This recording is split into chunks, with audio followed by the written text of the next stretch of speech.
When my wife Emma said she'd be out shopping all day with her best friend Ashley, I didn't think much of it.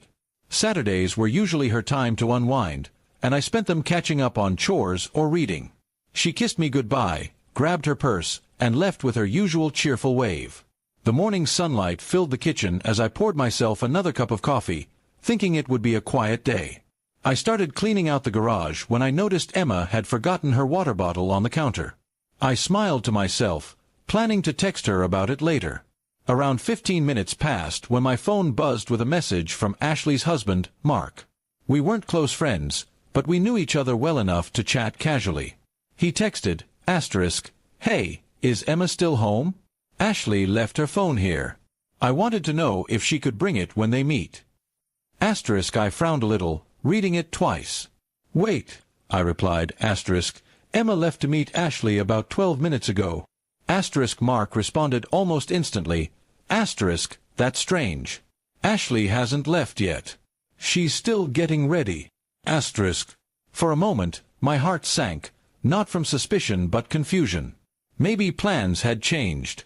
Maybe Emma had stopped somewhere first. I didn't want to overthink, but something about the timing felt odd. I decided to text Emma, just to check in. "Hey, did you forget your water bottle? Also, Mark says Ashley's still home. Everything okay?" No reply. Minutes ticked by. I shrugged it off and went back to cleaning, but before I could even organize the next shelf, I heard the familiar sound of our front gate creaking open. I turned around, confused. Emma's car pulled up the driveway. She stepped out, holding a small grocery bag, smiling like nothing was unusual. "You're back early," I said, trying to sound casual. She froze for a second, then smiled again, though it looked a little forced. "Yeah, I just realized I left something," she said, placing the bag on the table. "Thought I'd grab it before heading out again." I nodded slowly. "That's funny," I said lightly, "because I just talked to Mark. He said Ashley hadn't even left the house yet." Emma blinked, her expression shifting. For a few seconds, there was only silence, the kind that carries unspoken tension.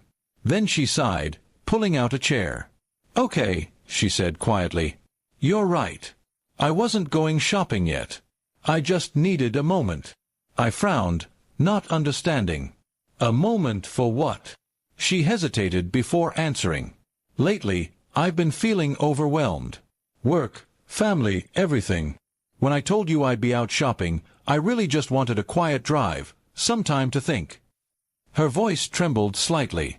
"I didn't want you to worry, so I said I'd be with Ashley." I felt my chest relax a little. Her honesty caught me off guard. "You could have just said you needed space," I replied gently.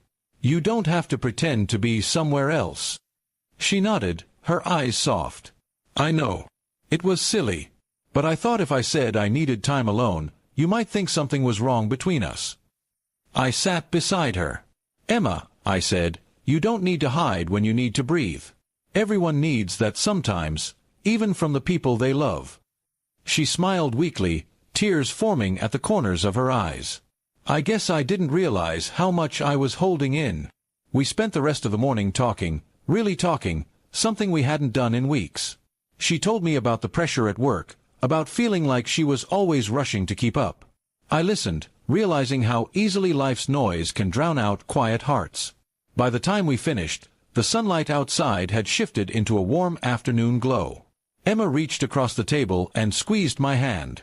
"Thank you," she said softly, "for not assuming the worst." I smiled. "Thank you for coming back." Later that evening, we took a walk together. No phones, no distractions. Just two people remembering why they chose each other in the first place. The misunderstanding had started with a small lie, but it ended with a deeper truth. Love doesn't always need grand gestures. Sometimes, it just needs honesty and time. 8 hours earlier, she had planned to spend the day shopping. Instead, we spent it reconnecting. Maybe that was what we both needed all along.